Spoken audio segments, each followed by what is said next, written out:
What is going on, everyone? Thank you guys so much for joining me. We're gonna go with Super Tuesday, considering all the political people are going to be saying a bunch of bad things about each other and stuff tonight. So we'll steal their thunder and go with Super Tuesday or Taco Tuesday. Taco Tuesday is pretty good, even though I'm not a huge taco guy. But tonight's live stream kind of came about only because oftentimes, and maybe a lot of you guys in the chat and stuff too, but for whatever reason, the wild turkey stuff and some of the Four Roses things are two distilleries that when you start talking about a couple of different things within kind of their portfolio, there's a lot of people who have an allegiance to one versus the other. So for example, like the Russell's Reserve, Single Barrel, and the Rare Breed. And when I did a video not that long ago, you get a lot of I prefer this or I prefer that. So tonight we're gonna do a little blind. I asked Marty today if he'd want to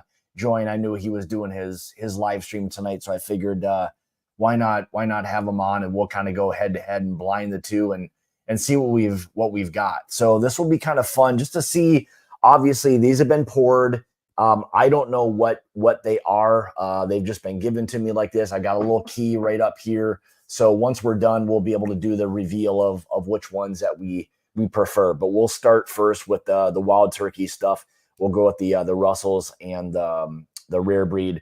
And again, I don't know in what order we're going to be tasting the two of them. So again, it's blind from that standpoint. So, but it's nice to kind of be back. I was off last week. Took a little week vacation with the wife down to the Dominican, which was nice.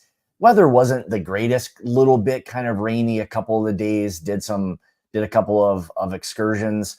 One I'll say was they were both extremely different. One that I'll talk a little bit about was super fun from the standpoint of we got to go out on these dune buggies. So if you're familiar with a dune buggy, open bottom, or I should say open front, you're basically just a large roll cage with a motor in the back. And it had rained the day before pretty good. And I was with my wife, and she was in the passenger seat. I was driving. And the idea is to kind of go through this like rough terrain. And if there just so happens to be large, I'm going to say puddles, these things were like large pools, but they were full of mud and all of that. And we were able to hammer on these things. It was a lot of fun. Needless to say, out and back, we were covered in mud. And I say mud, this stuff was basically like liquid clay.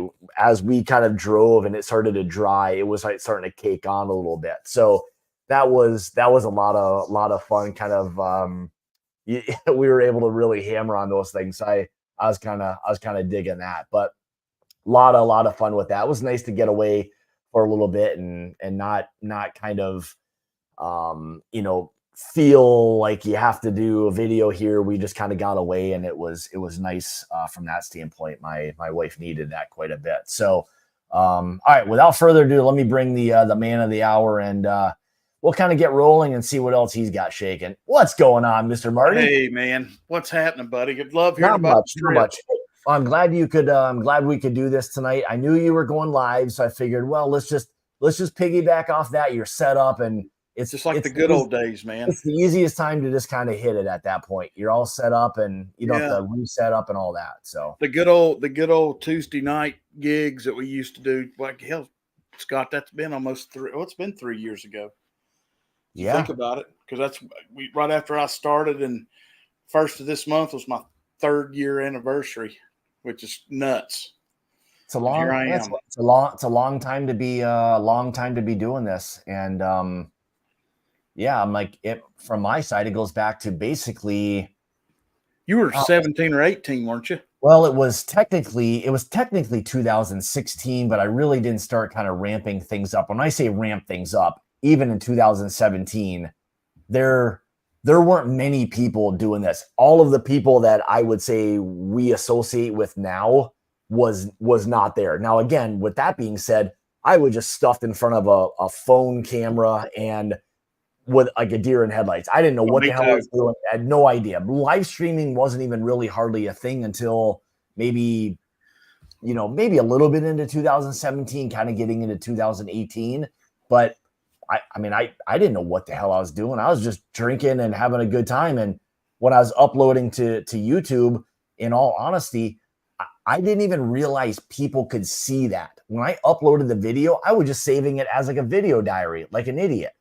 And then people started commenting. I'm like, what the hell is this? Like, what's the deal with this? And I mean, so anyway, that was kind of where it all kind of started. Yeah, no, it did. You're absolutely right. And it's fun. Congrats on 3 years. That's a big accomplishment.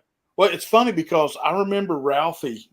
I know you're not a Scotch guy, but I like old Ralphie and the Balthy, and I watch him and he talked about, and I don't know where he gets his stat, but I'm sure you could find it. But he says usually the lifespan of an average YouTube channel is maximum 3 years. And I found that interesting. And you think about it, all of us have had ups and downs and frustrations and excitements and times like that. But it's kind of interesting that he said that. And I was like, huh.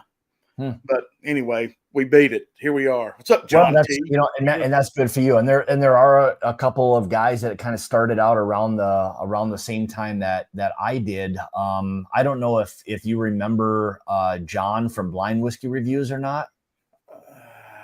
Maybe when you say Blind Whiskey Reviews, that comes to mind. Yeah, but I don't think I knew him. Yeah, so he and I were kind of around the same time. I'd say he probably hasn't been around for the last couple of years. And again, I think things caught up, and COVID was easy. Everyone was home and all of that. But yeah, and really, in all honesty, I thought once COVID started to kind of change a little bit, I thought we'd see more things kind of die off a little bit. Honestly, it feels like it's ramped up even more now. So, and that's fine. To each their own. Everyone can do their own thing. There are a lot of channels, a lot of good channels and stuff out there, and there's somebody out there for everyone. That's really the name of the game, and you find who you like and their palate that matches yours, and that's who you kind of roll with. Man. I mean, you trust who you trust and enjoy who you like, and I don't expect everybody to watch my channel. I know I'm. Well, actually, it's funny. I'll tell everybody. Me and Hawk kid each other. We kind of like we're the old guys in the community. We're the 50-plussers. Yeah, we're the not you don't see there's a few 50-plusser channels in whiskey, but not many. But, no, not a lot. Well, it does give you and I think a little bit more hope watching like SLB. They're a little older, so if he can do it, then it feels like we can do it. As long as we keep living. Yeah. So, that's funny. But good stream tonight. It was fun, and it was 70. JG, you're not winning shit from now on. Pocket 70. Yeah, I'll tell you. If there's a ball buster amongst all of us, JG is good at that. Major Zero. Yeah, you're there with us. Sugar Kitty. Yeah. Yeah. 50+ youngins. I wish. Sometimes it feels that that 50+, but yeah, it is what it is. Are you let me go back. Let me say hi to a few people I failed to say hi to. Of course, Johnny Top Dog was in here right away. Roy, oh yeah, my man. Sugar Kitty, of course. Peter White, good to see you, buddy. Slapshot, good to see you, brother. Eric Smoking Firewater, good to see you, buddy. Mr. John Cron's, good to see you. Mr. Schwartz, good to see you, bud. Peter B, good to see you. Roger, thanks for joining. Mr. Ben Draymond, good to see you, Benny. Cheech, as always good to see Cheech. Man, every time I see Cheech now, all I want are the cookies.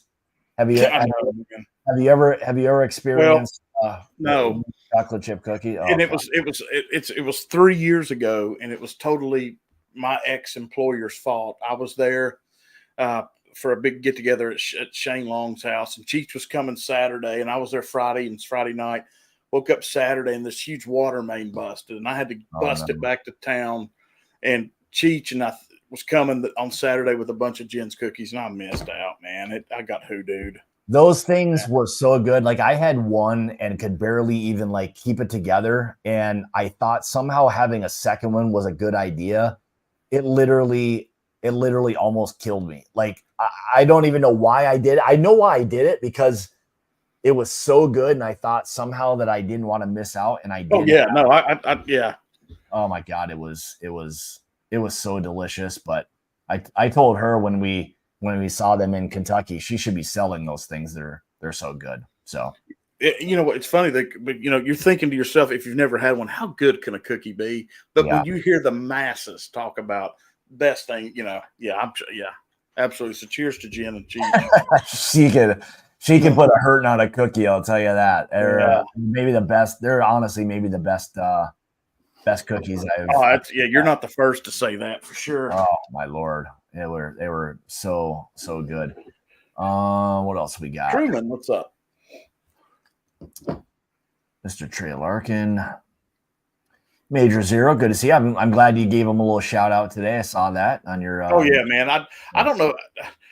I guess since he's been around the community a little bit more, I found him, and I love watching that liquor store stuff, because you know, when you're confined to ABC stuff like I am, it's kind of interesting to see what other people are finding and all that kind of stuff. So it's kind of fun. Well, I thought it was kind of. I think he does a good job. I thought today was kind of poetic. I saw someone made a post, said, "Hey, I just got off the plane in Louisville, and look at this highly allocated bottle that I found in Louisville."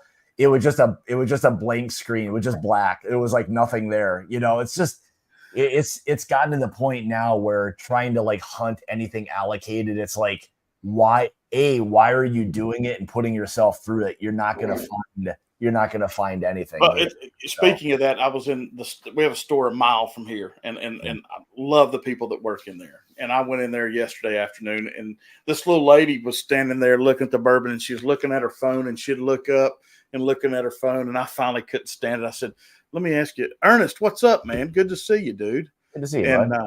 And I was like, "Which one are you looking for? Maybe I can help you." And she showed me her phone, and I'm sure you can take a wild guess what the three were on it. Yeah, well, I'm gonna guess like probably Blanton's, Buffalo Trace, and something else maybe. Eagle Rare, all three. And I was like, I'm just gonna help you here. I said, "There's not gonna be a store around anywhere in Wake County that has these right now." And she goes, "Why?" And of course, I had to damn explain it to her. Yeah. And she goes, "Is there something equivalent?" And I said, "Yes." And I went and got her the white label Bardstown Origin. I said, "Here, 6 year. Yeah. If your grandson likes bourbon, give him this." Yeah. So, but that was kind of fun. Well, that's the thing nowadays. And again, we were all there looking for the same exact things at some point. Now, I would say probably even though I think when we were doing it then versus now, I would say it was significantly easier then than it is now. Like it's nearly impossible, nowadays. So it's very, very, very Sugar Kitty. Can you take care of that?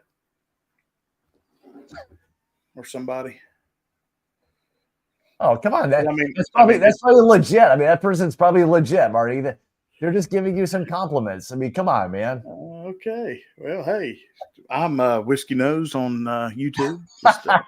Honestly, haven't seen one of those in I hadn't either. When I hadn't in months. That's perfect, Marty. I just started my bourbon journey, and I have around 20. Okay. Just stop. Enjoy those. Don't buy any more. Yeah. Until no, it's good, man. Because what you're going to end up doing is you're going to hear somebody say this is good, and you're interested. My advice to you with this stuff is stick with stuff you can find, and then work your way up later. Shameless. All right. So shameless plug. I just did a video the other day that was basically the only 5 bottles you really need, and again, I got some pushback about like, oh, I want variety, this and that. That wasn't the point. The point was for where you're starting out, and all of us, if you had a core 5, we could all get away with those. I'm not saying it's you can only have those exact bottles the rest of your life. I'm just saying we don't need hundreds of bottles. Like we could probably narrow this thing down to, in all honesty, 5 bottles and be content to drink those bottles forever, right?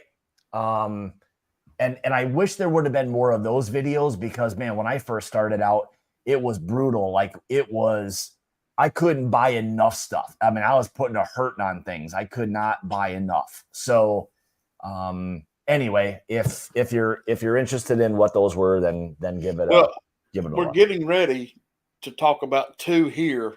Yes. That are absolute must-haves most all the time. Yep. And I actually would more than that. I think all of these, two of them may still be a little bit easy to find, but the other ones are you're going to be able to do.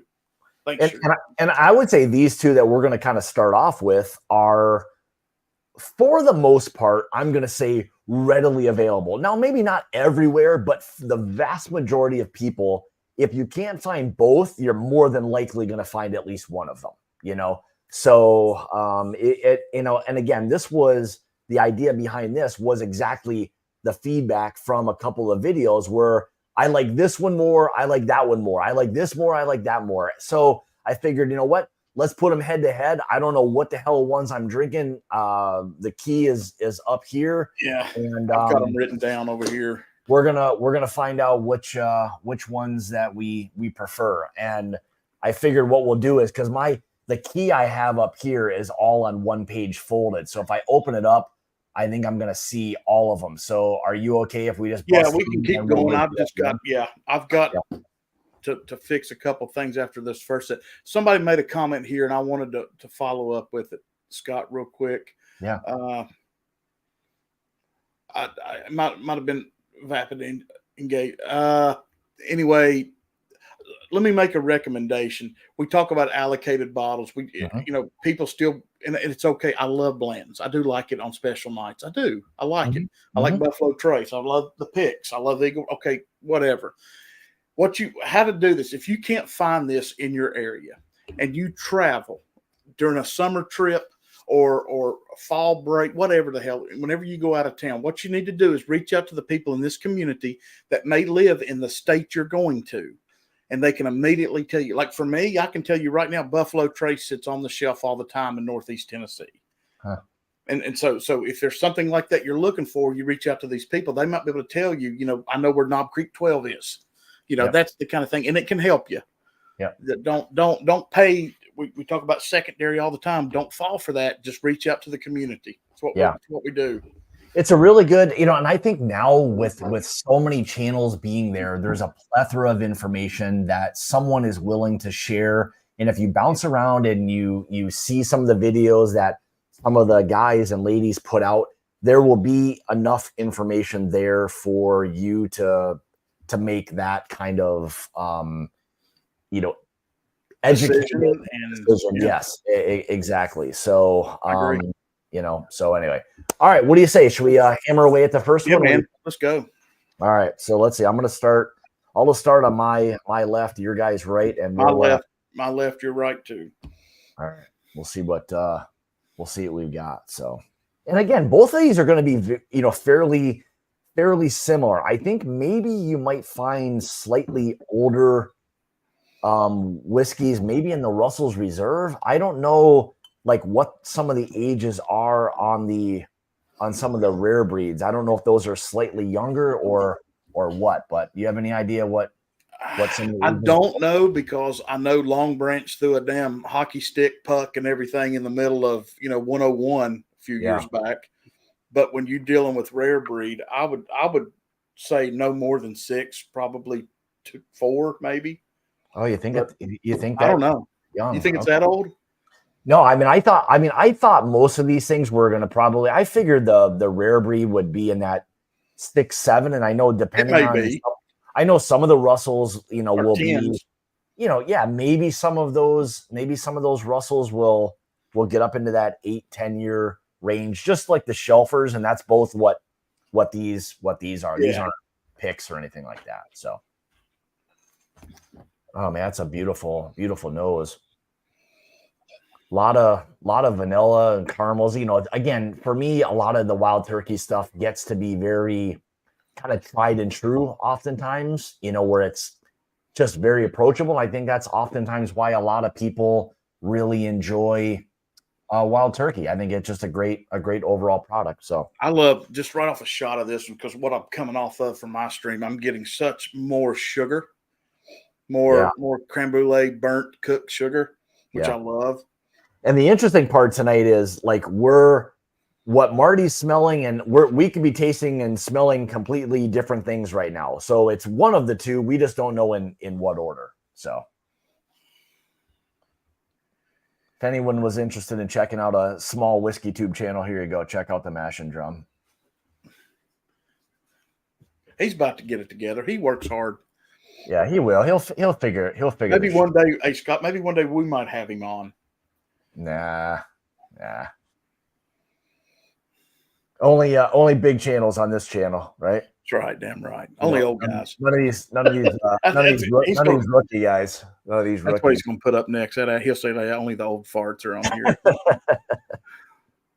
All right, I'm gonna give this one a try. A beautiful nose so far on this thing. Yeah, that sugar's just killer, man.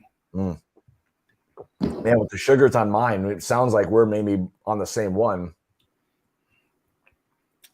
Heat, a little bit of heat on that one for me. Yeah, good amount of heat for me as well. Nice. But the sugar note faded on the palate for me though. Didn't get as much.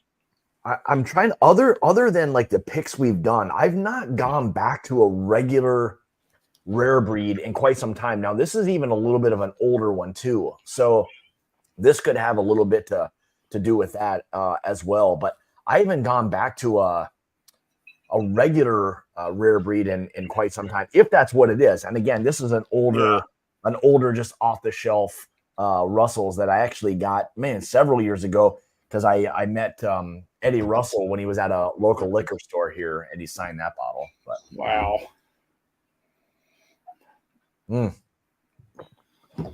Yeah, a lot more sweetness on that thing than I remember. I don't know which one again it is, but looking at the color, I don't know about yours, but the one in my right hand looks a tad darker. Dude, I'm dead with you. And I think what's funny is I think we're gonna know.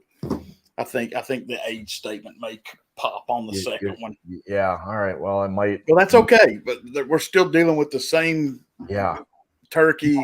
Now for me, like smelling the one in my left hand versus the one in my right hand, the one in my left that we were kind of smelling first, this definitely has more sweetness than the one in my right hand. I can get that for sure. There's a little bit, this one for me is a little bit more, I'm going to say earthy, more oak forward than the one in my left hand. So, and again, this could come down to what you prefer on any given night. But I think the way I'm kind of trying to like think about this is what feels the most approachable to somebody. And I think oftentimes more people prefer sweet than they do something a little bit more oak forward, in my opinion. Now, maybe with that being said, there may be some more advanced people who like a little bit more oak, like I do. So it could exactly be that. So, yeah, and again, these things will all vary. And again, this is not anything scientific by any means. This is just based on how we feel tonight and kind of what's for. Yeah, I mean, like we're basically doing 4 bottles from the same, or 2 from one distillery, 2 from another, and 2 that we think are really new to everybody and want to compare. Yeah. So I think it's kind of a really good system we got. I think the third one we do is going to be probably the easiest to detect, and in terms of what I think it's going to be, but we'll keep the suspense going. So let me ask you this. That one, the value for the third one is going to be where it's cool. I mean, honestly, for that third one, if you're saying value for both of them, I think is extreme, and I think honestly for one of them, it's even more of a value when we kind of break all that stuff down. So I'm gonna taste this one. Which one are you leaning towards right now? Left hand, right hand? I think right hand is for me just a little more finished, as in I think it's going to have the time in the barrel. I think it's got the sweeter sugars, the vanilla, the barrel. The nose on it is just Man. a little more musty, a little more antique store, a little more agey. Wow, I'll tell you, this is a very interesting, side by side. I haven't done this in quite some time, and in my opinion, there's a big difference between these two. Big difference. Yeah. I think just based on the color of yours and same with mine, I think we're drinking in the same order of I think so how these too. things are. Yeah. And I would probably prefer what's in my right hand. So as well. I what I did, but it's a difference, but it's not terrible.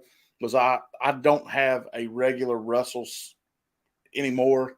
Yeah. So I grabbed my newest pick of Russell's that I do have. I've got 4 of them, and I just grabbed the newest one because it's not going to be as aired out and stuff. But Yeah. I know that's not the same, but it's, it is, but not.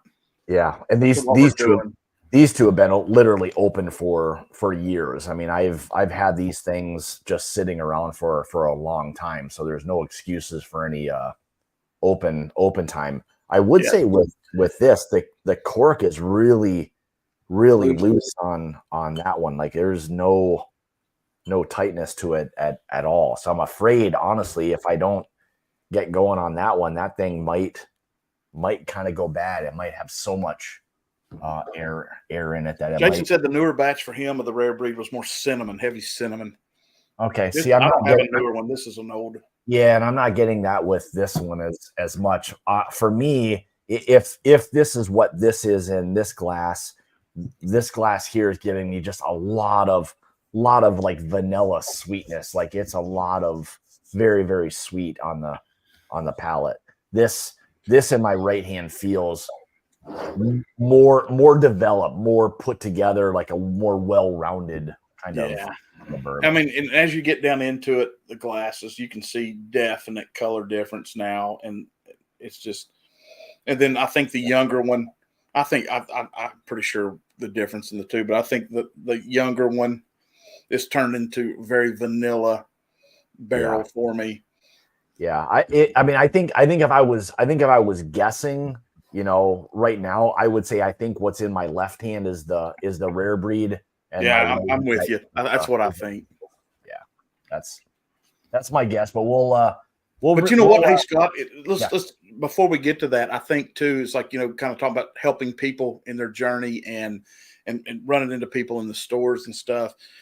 For somebody that's looking for the next bottle, the next step, and they kind of want to get into proof, I think rare breed might be the step you need to take for the money.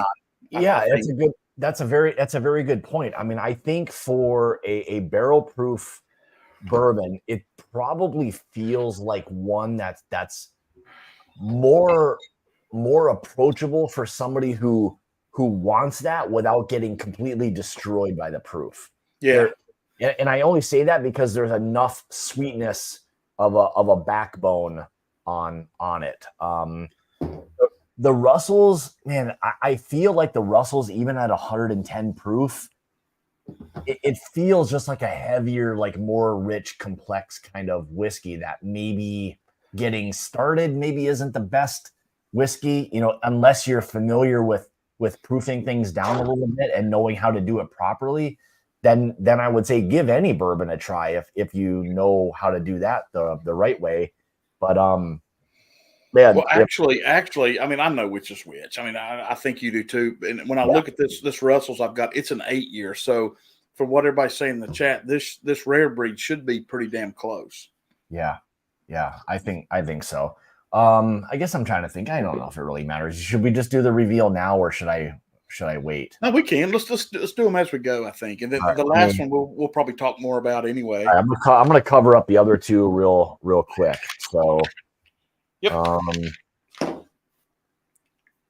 Holy cow! All right, I'm very surprised here. Did you have them backwards? I did. I was drinking them. I was drinking them in the order. So I would, based on what I said before about the Wow, that's kind of surprising. So I had in my right hand, that's the Bardstown glass that she wrote. That's the rare breed. So I had this rare breed for me was drinking much heavier, richer notes than Wow. the Russell single barrel for me. I thought I was thinking the complete opposite. But yeah, based on this, um I would have chose this glass in my right hand, which ended up being the Wild Turkey rare breed. Boy, that's kind of, I guess I'm not overly surprised to be. I'm like making it sound like somehow the rare breed got like completely upset. I don't think so, but man, I'll tell you what, that's a really nice rare breed. And I mean, you can't kick them out of either one of them out of bed for eating crackers because I mean no, they're both solid for the money, and you know you're under $70. One man. of them you're under $50 if you're lucky. Mm-hmm. Well, no, you're both under $50.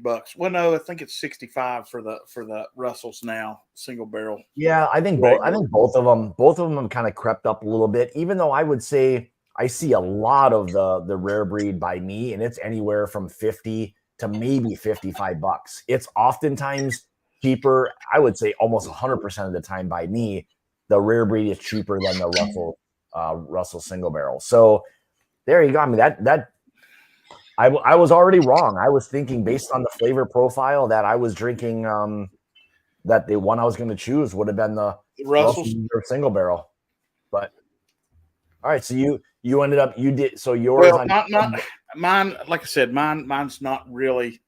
Go with Scott on this one because mine's not really 100% fair because mine's a damn pick, but it's an 8-year pick, and it's yeah probably my least favorite of the four I have. So that's why I thought, you know what, this will be a good one to throw at that since I don't have just a regular yeah Russell's pick. But yeah. I mean based on these two, like I think for me and like what I liked about both of them, I would have chosen the rare breed. I think every single time. I know in the video that was kind of where I've always leaned a little bit yeah, more towards the rare breed. Now again, the picks are different. You know, we're getting to try different things that don't necessarily taste like this. So it's not necessarily a fair comparison. yeah, So it's not, and it's what I said on my stream earlier. So when I did that Traverse City, is like the finish on that Traverse City pick had a little bit of a tannic bitterness on the very back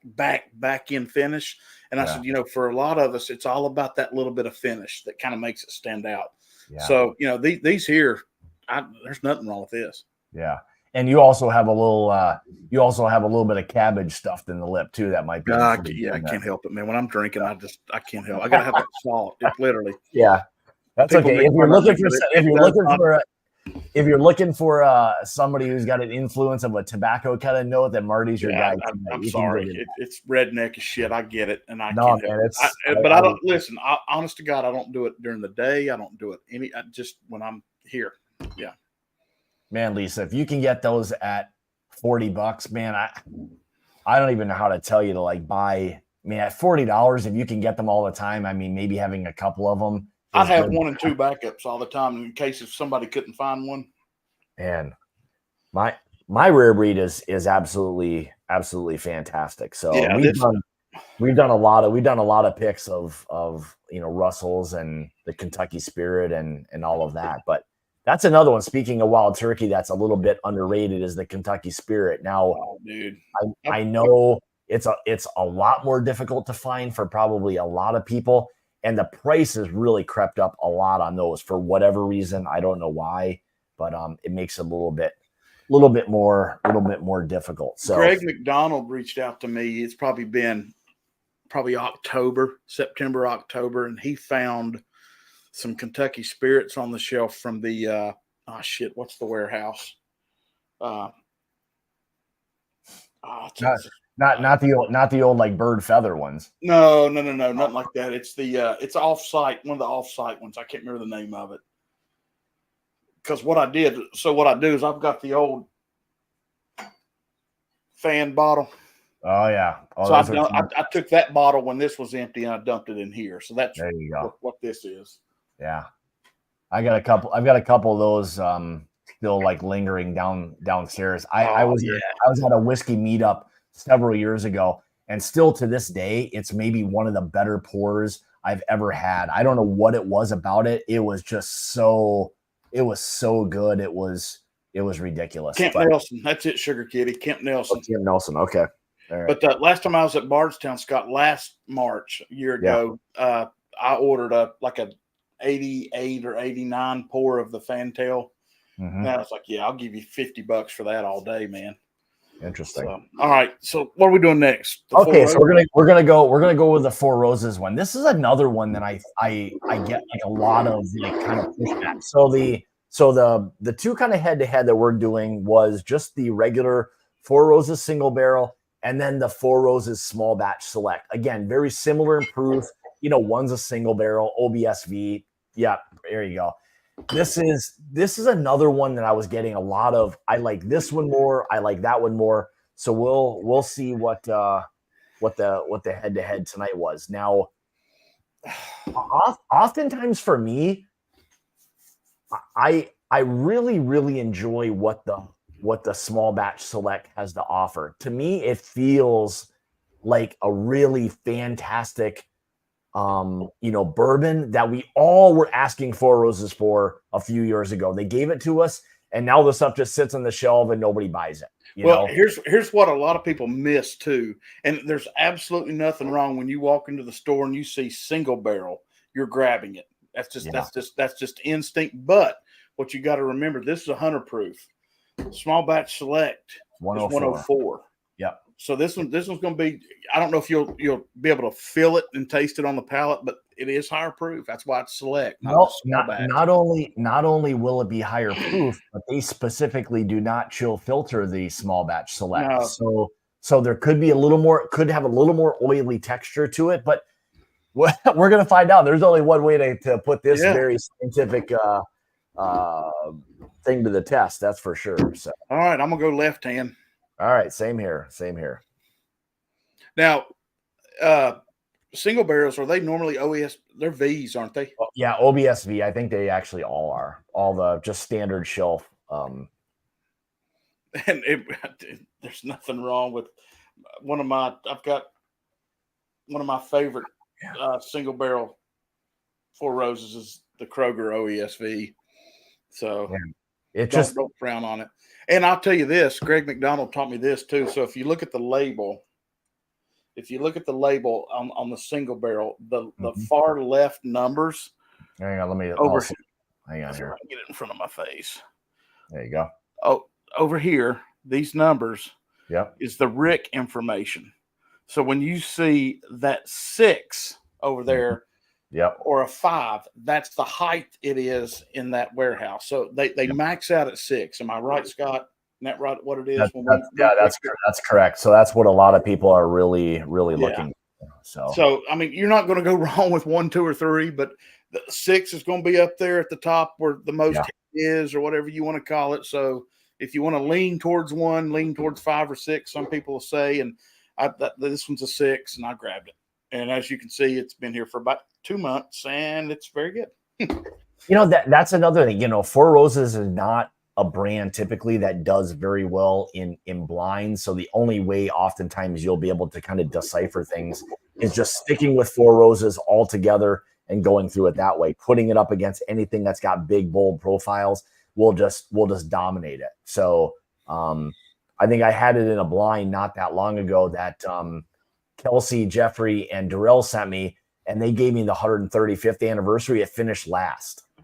Really? And it is a fantastic bourbon on its own. But man, it just got completely destroyed in a blind flight of other more bolder profiles. So, oh man, that's a really. That's. I'm a huge Four Roses guy. I love Four Roses. I'm not trying to compare it to other things, but like on its own, I think it's a great brand. Hey Scott, do you remember? Because we talked about it on my stream, and I think you were there. earlier tonight. You know, the Four Roses single barrel strength. Mhm. Do you remember what the price was of the pick we did when it came out? It was under $100, wasn't it? Yeah, I think when we sold ours, if I'm not mistaken, I think they were like $85. Man, they're now 110 Yep. plus. Yep. Yep. And it looks like they've been releasing an awful lot more of them over the last like year, because you see a lot of them pop up at the distillery, both of them, that satellite one and their big one. And it was like every time people would visit, there's another barrel strength pick. I'm like, man, they're pumping these things out like no tomorrow. So Yeah, it's different now. Hmm. I'm gonna go ahead and try left hand because I love it. Yeah, see now mine is kind of falling a little flat in my left hand. Boy, it fell flat on the palate a little bit.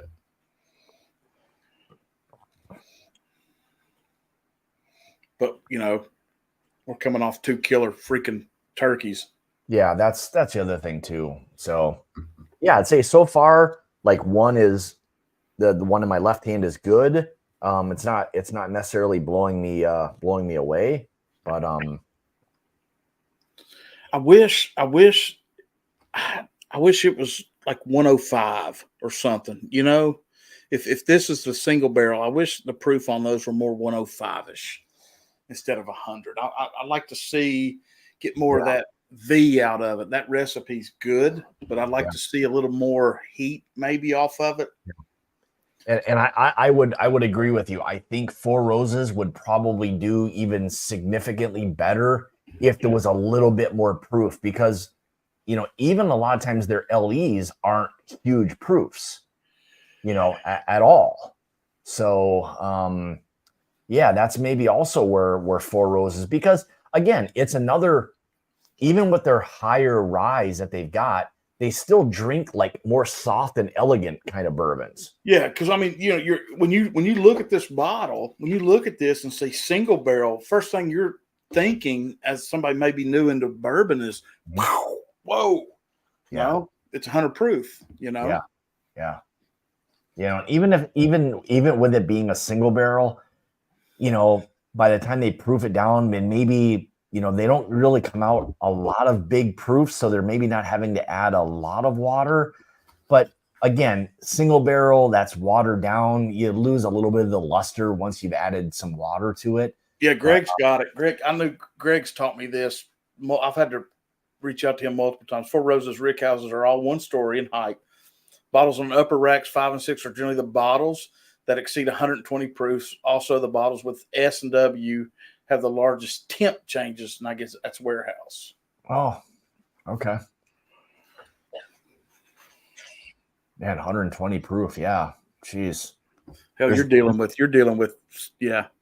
There's not a ton of those, I'll tell you. I mean, there's not a lot of times a bunch of big 120 proof Four Roses that come out. Maybe there were, but man, I haven't seen a lot of those. Well, I got my Four Roses book back here from our pick, but I don't remember if they told us what each barrel proof was. I think we just did it and picked it when we were doing it. Yeah, I don't think we didn't know a proof. We knew nothing. We didn't. We all we were doing is we just got the wheel of death, and we just got to taste through it. We didn't know what the recipe was, proof, none of that stuff. So, there wasn't a bad one in the bunch. I'll tell you. Here's your Four Roses small batch select or Knob Creek Toe to introduce people. Yeah, I can totally see that. I've always that's a good idea.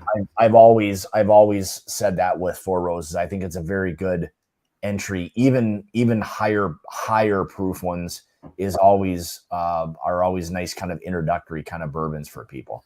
So wow.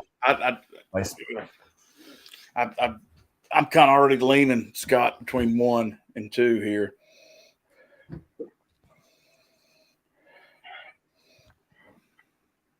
What's good is these bottles are almost down identical. So, man, they are very, very close. I think one. My left hand is just a shade on the nose, sugar sweeter than my right hand, but it's more. I feel like it's stronger on the nose, which then we get. It's probably similar to me on this. Like my left hand feels like it's softer, like a little bit more elegant. There feels like there's a little bit more in my right hand. I'll tell you a funny story. First bottle of this I ever bought was about, I guess, 4 years ago, and it was Mother's Day weekend. And we still lived in Tennessee, and so did my sister and brother-in-law, and we all went to my brother-in-law's and my sister's house for Mother's Day, and I took that bottle, and between me and my dad and my brother-in-law, we drank it all. Yeah. And all three of us called in sick to work the next day. 104 proof caught up to you guys. Oh, I mean, we're just ridiculous, man. I mean, the highest proof Four Roses single barrel bottles I've seen on auction were between 125 and 127, usually around 11 years, give or take a couple months. Yeah, those are unicorns. I think I've got 12, and I still think the highest, one of the, if not the highest proof one I have, is the Mash and Journey pick we did. What was ours? I'll look. I don't even remember. It's been so long, but. And ours, if I'm not mistaken, I think was an OESK. It was an OESK, 10-year, 2 months. Yep. 61.5. Oh, 61.5. Okay. I mean, it really stood out to all of us during the pick, except to Darrell. Darrell had to like really mess things up, but in Darrell's, let me tell you what, guys, Four Roses killed it for us. We were all, how many of us was there? 6 of us? 7? Yeah, 6 or 7. So let's say there were 6. 5 of us picked one barrel. Darrell picked the other, and we were like, okay, we can see where he's coming from. And Four Roses was so cool. They said, hey guys, leave the room. We left, went outside, and talked for about 5 or 6 minutes. They cleared the table, put 2 glasses out, A and B, and it was those 2 barrels. And then we did it again, and then it was unanimous. Yeah, that was. I mean, most are still. They didn't have to do that. They didn't have to spend more time, and they did. Yeah, they did. It was fun to. It was fun to do. That's the good old handwritten label down there too.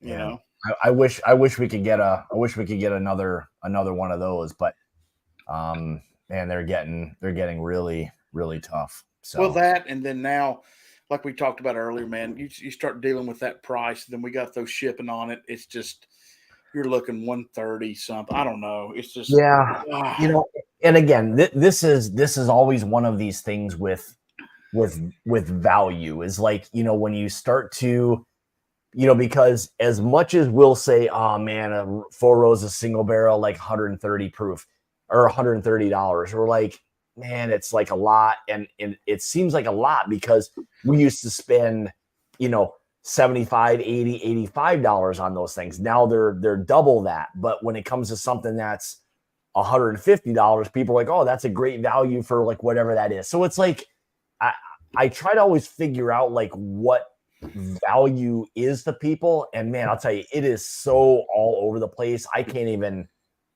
figure it out. And it's value to the club.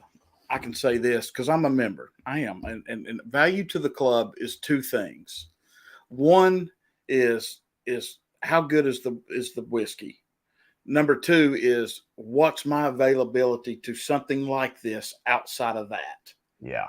And that's the kicker, so, the things that are coming for Mash and Journey, I mean, you're talking Green River single barrel, you're talking 13th Colony Rye pick. I mean, just shit that you're not going to see. I'm sorry. It's just, that's where you throw it out there. And a lot of these Nashville barrels, I know people are seeing them a lot, but what's in those are just fantastic. So I would say, and I appreciate you saying that. I guess the one thing I would say, well, the one thing I would say, as in addition to that, is I think the biggest thing that I guess I'll say I pride myself on with the club stuff is the amount of variety that we're able to do. I mean, we do a lot of hustling. There's a lot going on, and we're constantly looking for really, really good whiskey. We understand that a lot of people can't buy them all, and we understand that, but the variety that we're able to do is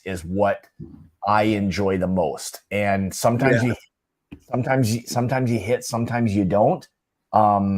But that's not always the Right. the end game. It's being able to offer a variety of things that, in my opinion, I don't think anyone else is doing. There may be someone else out there, I don't know, but man, You're knowing right. what we're constantly pumping out, it's a lot of different stuff, and we're picky. Like, we're not going to just pick something to pick something. Like, we just got more samples the other day of our copper and cast stuff because we rejected the first batch stuff that they sent. We're like, Well, I this mean, is how many times, Scott? How many times, Scott, have me, you, and Jason been sitting around together and talk about that damn Elijah Craig barrel proof pick that Yep. you were ready to just, after the first 2 samples or 3, hit the damn road like, nah, we're not giving out shit. I'm not just picking it because it says Elijah Craig, and then of course you got lucky, and the last one was the hitter. So it happens. It happens. We were prepared, and that's the thing. Whether you're doing it in person or not, if what you've got in front of you in person is it, and it's not working, then you have to walk away. You can't. I mean, once you compromise that part of it, it's. I mean, your integrity and everything else is kind of shut Sure. through the door of what you got coming next. So Sure, because I mean, I would say, speaking for myself, and I think I can confidently, speak for Jason in this case as well, is that we're not just going to pick something to pick something. That it's just not going to be, because we were having a conversation the other day going through things, and I kind of said something, are we being overly nitpicky? And he said no, and I'm like, that's a very good point, because I think you can never just fall back on like what's good. You want to make this feel like, man, this is a really, really nice whiskey, no matter what it is. Every bottle that you buy that is a pick or from a club exclusive needs to be an experience. Yeah. And if you're not getting an experience, then the next one available makes you start questioning things. But you got to understand too, there's a whole lot of definition that goes under experience. Yeah, I know, you're right, Paul. I get it. No, carry on. What were you saying? You were saying? Yeah. But you've got to take that experience, and like I said, multiple definitions under is finish, palate, mouthfeel, right, nose, everything. So just because it may not be an absolute 10 on your palate doesn't mean it's not still very good. That's a very good point, because I think oftentimes people think of like, oh, this is a single barrel that you chose. Like, it may not be the best ever. Like, right? I mean, if you wanted the best ever, you'd never leave the place. You'd be going through a million different things. So you work with what you've got. Now, again, oftentimes we get samples, and just like we did recently, we've rejected things. There are things we just say, we don't want these. So they would ask us feedback. What kind of works for you guys?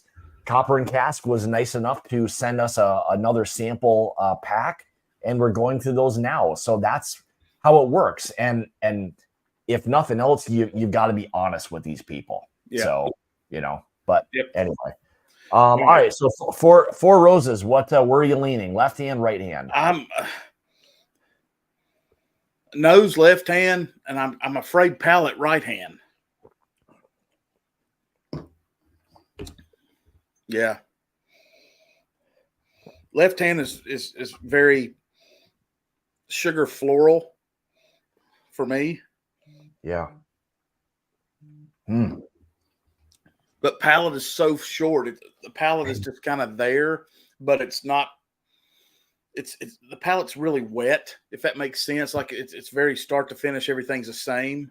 I'm not getting a lot of any discrete notes as it finishes, but it's still not bad. But I got the feeling I know which is which now, unfortunately. Yeah, they're very, very, very similar. Boy,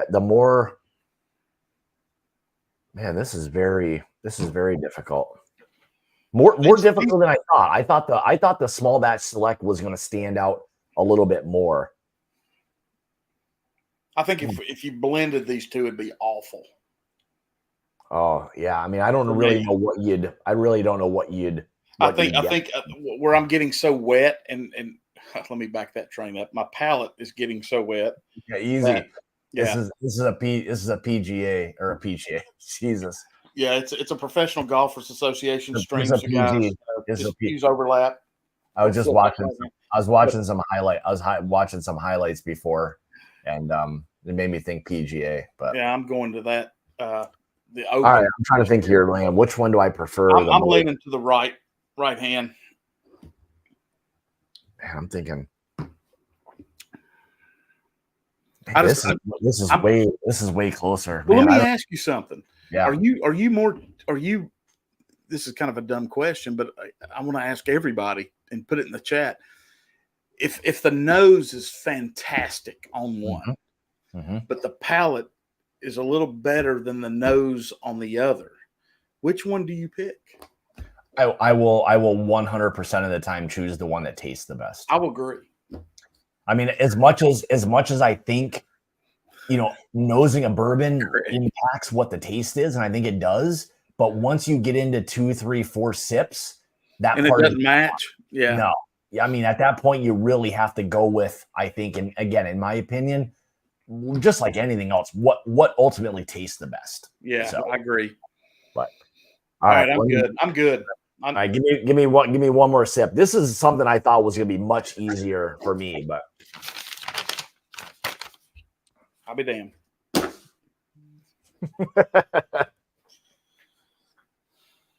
And so many people pass this bottle. All right, I think I'm gonna go with the left hand. So that's I'm going right hand. That's My Bourbon Journey one. All right, so I chose the Four Roses Small Batch Select in my left hand. But I'll tell you what, it was so close. Originally, early on, it was drinking a little bit flatter, but I think the longer it kind of sat in the glass, the more it kind of started to pick up. And tasting it amongst the regular Four Roses, man, I wouldn't fault anybody for either one of them. They're both very, very similar in profiles. It was that close. I think, and here's the thing too. It's not really disappointing because it's not that much money, but you're going to pay a little bit more for the Small Batch Select. I think. Am I right? Like $5 or $8 or something like that more, maybe.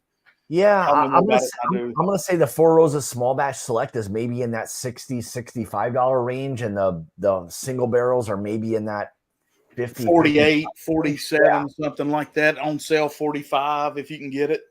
So with all of that being said, it seems like, if you're talking about value and being that close, I guess pick up the single barrel. Like they're that similar in our opinions. Yeah, so. And if you've got a little extra money to spend, pick up both and do this on your own, because you're not going to be disappointed either. I mean, I think they're both shelfers for me all the time. And the small batch, I've got it over there.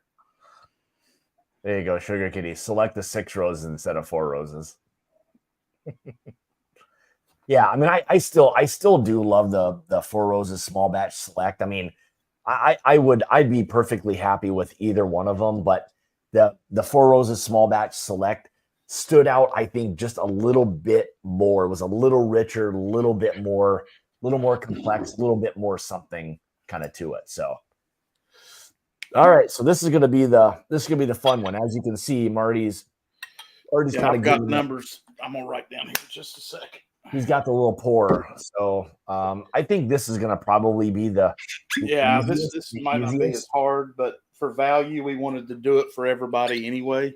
Here are the two bottles we're kind of going head to head. So as you can see, we've got the new Green River Rye that just released, and here's the new. I shouldn't say new, but here's the 13th Colony Rye whiskey. And hey, Hawk, hold those two up and see, is there a difference in color from what you can tell? Yeah, wait till you see. Yeah. Hang on, let me try to spin it so you guys can see. Look at the difference. Yeah.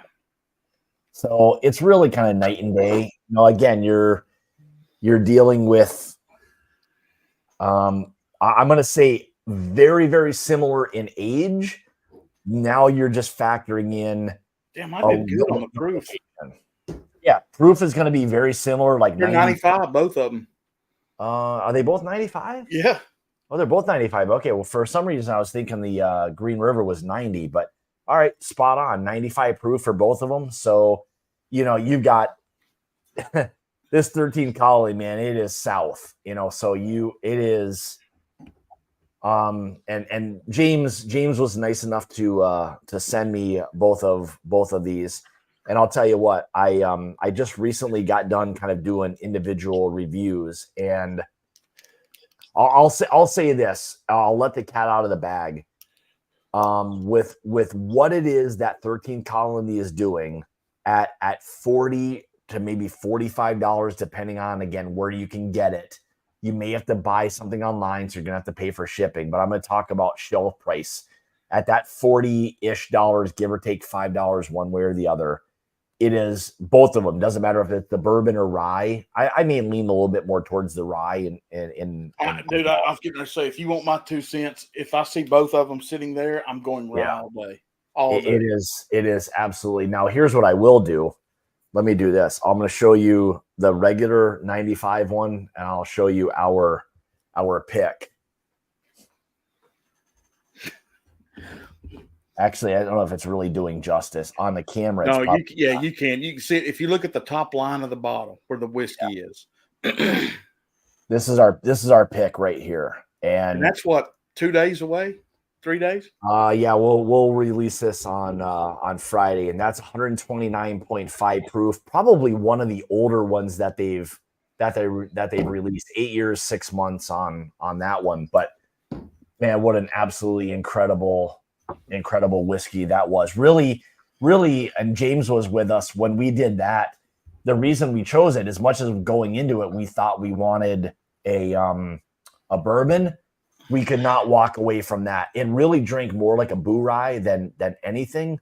So you're kind of getting the best of both worlds. So I would say if you're not a rye person, you're still going to probably absolutely love it, because it's got all the attributes of a really good bourbon, but with a little bit of that rye kick to it. So, hey, Scott, yeah. Real quick, check your bottle and teach us something. On the side, right beside the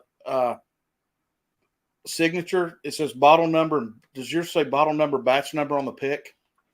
Yeah. What's a batch number? Batch number. It's on the side. Yeah, keep going right there. It doesn't have a batch number. It just has age, proof, and then here it says barrel and bottle number. That's it. That's what I want. What do you want? The barrel number? Batch bottle. Mine's not the pick yet. So yeah. You want on the regular pick? No, I want it off yours. I want it off your pick. We don't. There's no batch number. It's different because this is a single barrel. Okay, because like my batch number is 5029, batch number 2021. So I'm wondering if this is a 21 bottle. Is that a single barrel? No, this is just regular rye. I'm just curious. So if we're comparing what you've got to what I've got here, which is a regular one. I'm just curious what they may say on the pick. Yeah, this is a 2023 batch. That's crazy. Rob got this for me a year ago. So yeah, 2021 is what this is. Man, I can't imagine 3 years old in the bottle. I didn't know. Okay. Well, so what you've got there is probably aged anywhere from 4 to 6 years. Yeah. That's what these regular, and again, James is right down there. So he's saying that's an older bottle. So, and here's the thing, guys, no shit, produced and bottled by 13th Colony Distilleries. There you go. That's what it is. We're going to leave it at that. We're going to leave it at that. Yeah, Justin, the mash bill on these are 95.5. I saw somewhere else once. I don't know if they changed. Someone, I don't know if this was a misprint, but I saw someone listed it as 94.6. James can tell me. I don't know if they ever switched anything or not, but all of what I've ever seen was always 95.5. So right. All right. So this is gonna be super easy. I know, but but it'll be fun nonetheless. And I would say with both of these, if you see them or are able to buy them, I would say hands down do it. Both are different, same mash bills. They come from different areas. Big distillery, very small distillery in 13th. Georgia, Western Kentucky. Exactly. So, And cheers to Greg McDonald for finding this for me, because the other two, the Wheater and the Bourbon, have been in North Carolina for months, but this son of a bitch hasn't even showed up yet. yeah, that's a nice. I mean, for $30 or $35, man, you can't go Dude, wrong. let me tell you what, our Green. NC State tailgate, every this is no joke. Every single ball game, we go through a bottle of the bourbon, and the next home game, I buy another one. So I've gone through probably 6 or 7 of them. That's how much everybody likes them. And really the Green River, like that little trifecta that they pump out between the bourbon, the Wheater, and the rye, man, you can't go wrong. If you showed up with all 3 of those bottles, man, you're covered. You're covered. Yeah, you're talking. You've got everything you ever. If anybody needs a quick teaching, you can show it all right there on Green River. You got it. I'm a huge fan. That's something. You know what, Scott? You could mix that into your tastings and stuff sometime, and just like we're talking $35 bottles here, folks. Yeah. It's a really nice rye, and I'm always reluctant to say, oh, it's a great mixer, because I think at that point I feel like you're defaulting to the point where it's not really like a great whiskey, and now you can just mix it. But yeah, I mean, at that price range, man, it's good for both. I would have no problem sipping on this, and again, at that price point and what it offers profile wise, man, it do great in a cocktail. You damn right, Todd Ritter. Man, I thought this guy was out flupping with Steve Nally and all that. Apparently, he's going to grace us with his presence. So, Toddrick, I appreciate you spending a few minutes. Thanks, bud. Yeah, this on the nose is a no-brainer, but that's okay. Yeah, our Justin. So we did a Green River pick not that long ago. I don't know when it was, maybe back in October, but we're going to have at the time of the selection, the oldest bourbon that Green River had put out. And at the time was the first non-119 proof bourbon that they had put out. So we got the best of both worlds. We got it at cask strength, and it was the oldest that they had pumped out. So anyway, 13th Colony, cheers. 13th Colony, I'll tell you what, they are some of the best people. When we were there, we had a absolutely fantastic time. I'm not going to mention any names. Some had more fun than others with some of the whiskeys and stuff.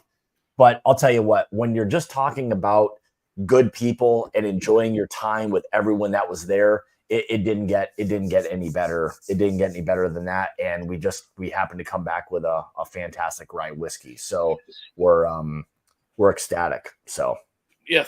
So the 13th Colony, I'm drinking that batch number 2021. So I don't know how I lucked into that, but I did. Did you just get that recently? No. Rob picked it up in West Virginia for me back in May of last year. Okay. All right. But I see it. It's when I go back to Tennessee to see family, it's pretty much everywhere. Yeah. Yeah. You can see when you knows them both. I mean, dude, one of them's leather, one of them's chocolate cigar. Yeah. Yeah. I mean, we're kind of pretending we're like dancing around like what they are. We know what. But we did this because they're both very popular right now in the market in Whiskey Tube. So we wanted to give you all a little breakdown of if you see them, here you go. I just did my reviews finally of both of them, and I'll tell you what, the 13th Colony Rye for me, in terms of their I'm going to say their shelf rye, they're between 4 and 6 year old 95.5 at $40 to $45. It's almost unbeatable. Like, I still don't know how they're releasing that rye whiskey at that price. I mean, it feels like, honestly, it could be another $15 every more. bit of it, because it's I don't think people would even complain about it. Yeah, no, it's absolutely that. I mean, that's the thing is, we talked about it in my stream. Rye whiskeys, when you start dealing 6 and 8 year age statements, that price has to go up. Yeah, there's so much flavor in that in that 95.5 and 95 proof whiskey, it'll compete with a lot. Honestly, it'll compete with a lot of whiskeys that are slightly older and may even have a little bit more proof to them. There's enough backbone behind this rye that will allow that thing to compete with a lot of. Here's what's funny, and I'll just set them here because you can see Scott's on his table without even moving anything. Yeah. You can definitely see the difference of the two. So we just wanted to try them for you guys. So yeah, I think so. I know what this is. This yeah. I mean, it was easy. I mean, just looking at them. I mean, I know this is a Green River, and I know this is 13 Colony, and they're just they're both very good for what each of them are. As much as we're trying to like do this as a head-to-head, it's really not that. We're just trying them. We knew. Yeah. I mean, the proofs were there. And it's something the community's wanting. Yeah. So if we're talking about just a straight sipping rye whiskey, I mean, in all honesty, I mean, I would choose the 13 Colony 100 times. If you see it, yeah, absolutely. But if you don't, and you see this Green River, grab it. Yeah. This Green River has such a beautiful finish. It's got cinnamon. It's not over spicy with rye on the nose. What I would say is the Green River is probably more approachable, sweeter, more of those kind of minty notes, some really nice sweetness. The 13th Colony has some richer, heavier, kind of beefier notes. Like Marty said before, leathers, tobaccos, really, really nice kind of rich notes like that. More barrel influence that it has. So, and I'm sure that's coming a lot from just. I tell you what, a cool blind with this 13th Colony would be the Buzzard Drew cigar blend. Might be a better combo. Yeah, you need to get into some of those profiles. This leather tobacco is just knocking my socks off right now. Yeah, you've got to get into those heavier, richer notes that are going to kind of compete. You know, this really wasn't I would say a fair competition, but breaking them down individually on their own, each one has their own place. And again, rye is still a slightly difficult category. Either people feel like they like it or they don't. But this would be a really nice kind of comparison to give to people to say, are you sure you don't like it? Give these two a try. Tell me what you do like and what you don't, because you've got, I mean, this is night and day, right? This is a night and day kind of comparison for the most part. So, Paul, I would say Paul P's got a quick, it's 13th Colony minty 95.5. I think it does have a little mini finish to it. Sure. But I think the leather and tobacco that I'm getting on the nose and the sugar note from the barrel, I think kind of evens it out. So it's not mint dominant by any means for me. Couldn't agree more. Honestly, it does drink much more like a Boo Rye than it does just a rye. It kicks it. It just you don't get like, for me dill is off-putting in rye, so I don't like it, and I don't get any of that. Yeah, I don't get any of that, and this has a little hint of that mintiness, but it's more dominated by fruits, chocolate, rye spice, leathers, tobaccos. It is a much more richer, heavier kind of rye drinkers rye. I hate to say like rye because there's people would be like, I don't like it. And I think this is one that I think an awful lot of people would really enjoy. So I think in a blind, I think you would kind of, to your point, I think on your palate, I think you could distinguish the rye, but it does have a mint flavor. But I think, like I said, the weightiness of the tobacco, the chocolate, and the leather just kind of exceed on the back end that makes it for freaking under $50. Come on, man. Yeah. I mean, I think even if you can get this thing around that, I think like we saw them, like, I think at the distillery, maybe like $42 or even online $42, even plus shipping. I still think it's a great value at that point. And I would encourage you guys, if you can go to Steel Box or wherever it is that they sell them, get a bourbon, get a rye, try them. Tell me what you think, because I think you may find your new kind of daily sipping like bourbon and rye. They're really, really that good. So what his comment there for me, and then you can, because Scott with Whit and everybody at ASW, Yeah. I think I'm really excited. I'm really excited about the ASW, but I'm also extremely excited about the Ben Holiday, because I know how much, and I've got that review coming out Thursday of that 6-year 120 proofer. Yeah. And I know how much I love that bottle. And when we went back to Tennessee, I bought that bottle 3 weeks ago. Rickhouse proof? Yeah, Rickhouse proof. I bought that bottle like 3 weeks ago when I went back to Tennessee for a funeral, because they have it there.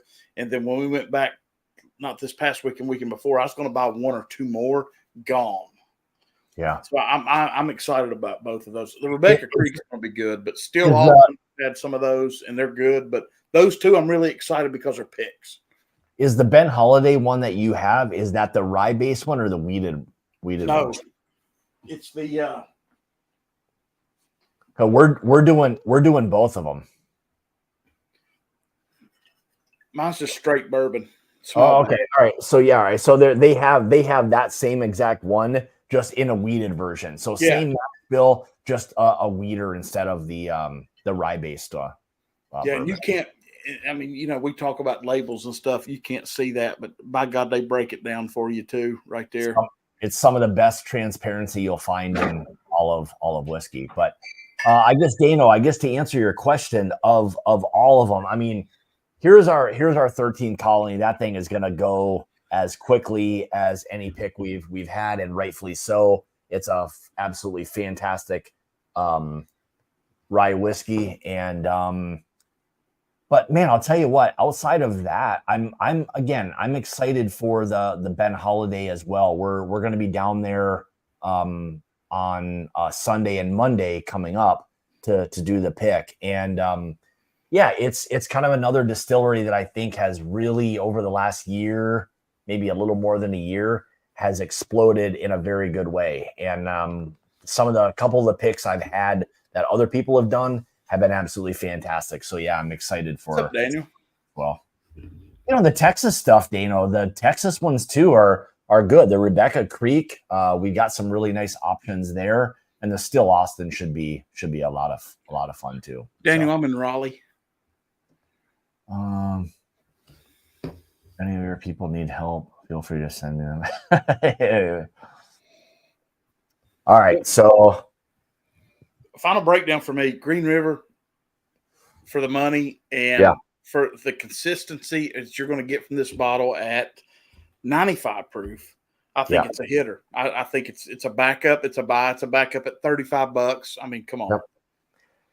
And I agree with that. I think with that, if we're talking about that as at $35, if you start to see them on the shelves, like we see a lot of the other ones, I think you're going to be good. They're going to produce a lot of this stuff, and I think it's going to be one of those bourbons one of those ryes that are just easy to sip. And again, I don't want to default to cocktail, but at that price point and the flavor that it gives, it's a tremendous whiskey. Yeah, tell Max I'll holler at him. Yeah, we'll get together. Max is a good dude, man. We had a great day. We had a great day with everybody. Max's wife, she had to keep him in line. That was good. So you could tell you get a few pours, and Max will want to get. Hey Scott, let me say this real quick. Yeah. If you're new into rye, and rye's not your gig because of the minty spice and the finish. Mm-hmm. If you have an option between these two, hands down the 13th Colony, because of the detailed expression from the cigar, the tobacco, the barrel notes, and this wonderful leather you get. This is really more complex and easier for somebody that's breaking into it, I think. Yeah. The Green River is just subtle. It's what it is. It's, it's light. But if you're not a rye guy, 13th Colony all day.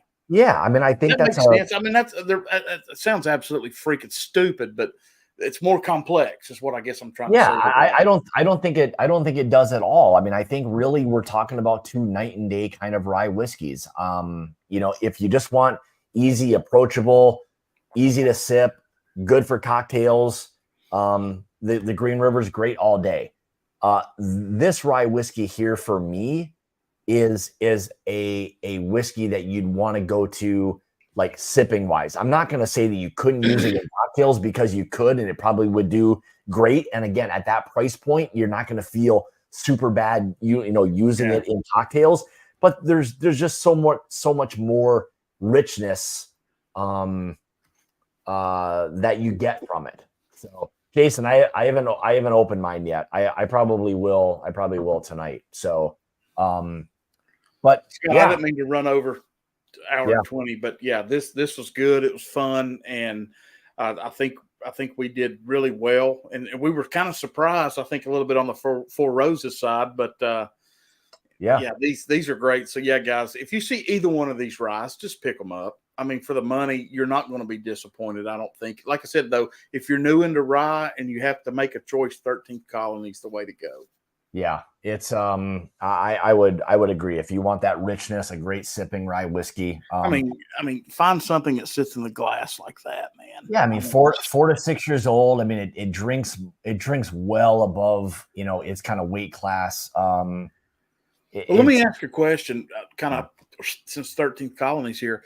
That 15th anniversary or whatever that's coming out, is that double oaked or is that just straight bourbon? That was just a straight bourbon. They can correct me if I'm wrong. I've got a. I just saw the color of it, and I'm on every damn watch page on the planet. Good luck with that. I've got a sample of it, but James, he has more than one, I'm sure. Yeah, only 3,300 bottles, 139.2 proof, 8 years, 9 months. We got to taste it when we were at the distillery. We wanted it almost hazmat, man. We wanted to select that as our barrel pick, but they rejected us. Straight, not double. Okay. Yeah. That'll be our next one. Just keep that in the background. We'll pick it. Absolutely fantastic. So, guys, thank you so much for joining tonight. Little kind of head to heads and some kind of casual conversation. Affordable. That was the key. Yeah, both of these extremely affordable. Find them, look for them. You're not going to go wrong with either one of them. They're going to give you something completely different, but it'll give you a great kind of idea of how much they're the same, but how much they're just as different. So, thanks guys. Appreciate everyone for joining and hanging out with us tonight. Marty, thanks for coming on tonight. Greatly appreciate Always, man. It's always a pleasure.